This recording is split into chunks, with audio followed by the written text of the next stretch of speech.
À l'époque, il faut savoir qu'on pêchait le thon rouge, qu'il soit petit ou gros. On le pêchait sur pratiquement toute son aire de distribution.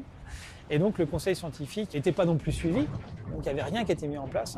Et donc du coup le stock n'était pas du tout dans un état. Alors moi je me refuse toujours à dire qu'il était en voie de disparition, comme on peut entendre de temps en temps, parce qu'on ne peut pas vraiment éteindre un stock de thon, parce qu'ils se reproduisent trop vite. Et d'ailleurs on en a eu l'illustration avec ce qui s'est passé par la suite.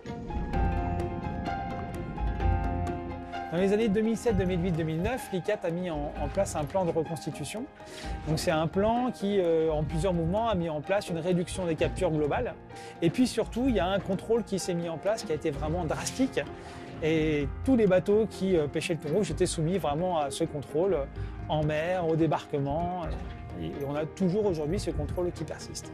Et très rapidement, en fait, on a vu les effets de ce système-là. Dès les premières évaluations de stock de 2012, puis en 2014, on a vu le stock qui est remonté extrêmement vite. Les estimations de biomasse, donc ça c'est un indicateur très fort pour nous, c'est la quantité de reproducteurs qu'on va estimer qu'il y a dans l'eau. C'est complètement envolé.